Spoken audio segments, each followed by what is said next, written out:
Hi friends, ನಾವೆಲ್ಲ ಕೆಸುವಿನ ಎಲೆಯ ಪತ್ರೊಡೆ ಮಾಡೋದು ರೂಢಿ.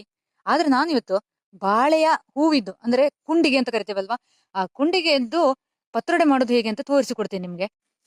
ನೋಡಿಲಿ, ದೊಡ್ಡದಾದ ಕುಂಡಿಗೆ ಉಂಟಾಯ್ತಾ, ಬೂದಿ ಬಾಳೆಯ ಕುಂಡಿಗೆ. ನಮ್ಮಲ್ಲಿ ಇದಕ್ಕೆ ಪೂಂಬೆ ಅಂತ ಹೇಳಿ ಕರೆಯುದಾಯ್ತಾ. ಒಳ್ಳೆ ಒಂದು ಕಬ್ಬಿಣದ ಅಂಶ ಇರುವಂತಹ ಒಂದು ತರಕಾರಿ. ನೋಡಿ, ಕೊಯ್ದಿದ್ದೇನೆ ಆಯ್ತಾ. ಇದೊಂದು ಸಾಕಾಗುದಿಲ್ಲ, ಇನ್ನೊಂದೆರಡು ಹುಡುಕಿ ಕೊಯ್ಲಿಕ್ಕೆ ಉಂಟಾಯ್ತಾ. ಕೊಯ್ದದನ್ನ ಚೆನ್ನಾಗಿ ಕೊಚ್ಚಿ ಒಂದು ಪತ್ರೊಡೆ ಮಾಡುವ ಅಂತ. ನೋಡಿ, ಇದನ್ನು ಉಪಯೋಗಿಸಬಹುದಾಯ್ತಾ. ಮೇಲ ಬದಿ ಇದು ಮಾತ್ರ, ಇದು ಮತ್ತಿದು ಫಸ್ಟ್ ಇದು ನಾನು ಬಿಸಾಡಿದ್ದೇನೆ ಬೇಡ ಅಂತ ಹೇಳಿ. ನೋಡಿ, ಇದನ್ನ ಕೊರೆದು ಉಪಯೋಗಿಸಬಹುದು. ಇನ್ನು ಇದನ್ನ ತುದಿಯಿಂದ ಕತ್ತರಿಸಿಕೊಂಡು ಬರುವಂತದ್ದು. ತುದಿಯಿಂದ ಯಾಕಂತ ಹೇಳಿದ್ರೆ ಇಲ್ಲಿ ಅದರ ಹೂವು ಇರ್ತದೆ.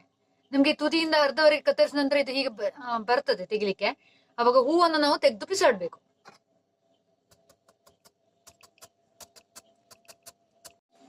ನೋಡಿ, ಅರ್ಧ ಹೆಚ್ಚಿಟ್ಟುಕೊಂಡಿದ್ದೇನೆ ಆಯ್ತಾ.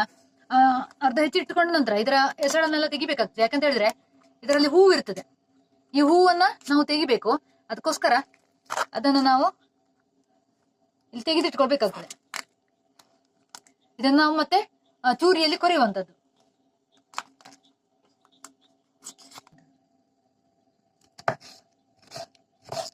ನೋಡಿ, ಹೀಗೆ ಚಿಕ್ಕದಾಗಿ ಹೆಚ್ಚಿಕೊಂಡ್ರೆ ಆಯ್ತಾಯ್ತು. ಹೆಚ್ಚಿಕೊಂಡದಕ್ಕೆ ಸೇರಿಸಿದ್ರೆ ಆಯ್ತು.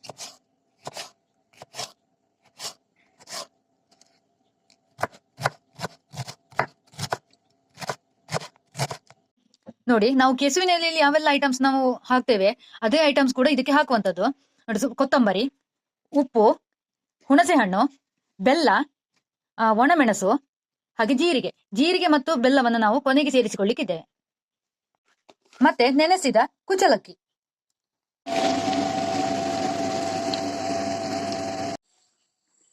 ನೋಡಿ, ಮಸಾಲೆ ಎಲ್ಲ ಸೇರಿಸಿ ಅಕ್ಕಿಯನ್ನು ಕಡ್ದಿಟ್ಟಿದ್ದೇನೆ ಆಯ್ತಾ. ತರಿ ಆಗಿ ಕಡ್ದಿಟ್ಟದ್ದು.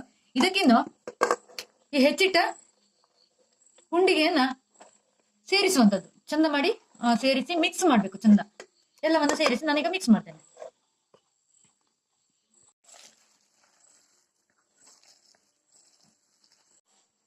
ನೋಡಿ, ಚೆನ್ನಾಗಿ ನಾನು ಮಿಕ್ಸ್ ಮಾಡಿ ಆಯ್ತಾಯ್ತಾ. ಈಗಿಂದು ನಾನು ಇದನ್ನ ಉರುಟಾಗಿ ಕಟ್ಟುವಂಥದ್ದು. ಹೀಗೆ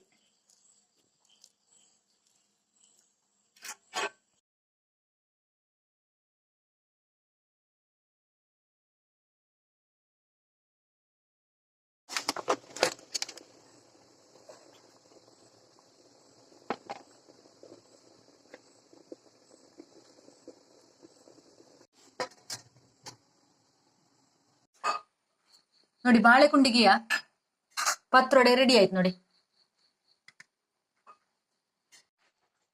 ಈ ಪತ್ರೊಡೆಯನ್ನು ನಾವು ಹಾಗೆ ತಿನ್ಬೋದು, ಅಥವಾ ತೆಂಗಿನ ತುರಿಗೆ ಬೆಲ್ಲ ಸೇರಿಸಿ ಅದಕ್ಕೊಂದು ಒಗ್ಗರಣೆ ಹಾಕಿ ಇದಕ್ಕೆ ಮಿಕ್ಸ್ ಮಾಡಿ ಕೂಡ ತಿನ್ಬೋದು.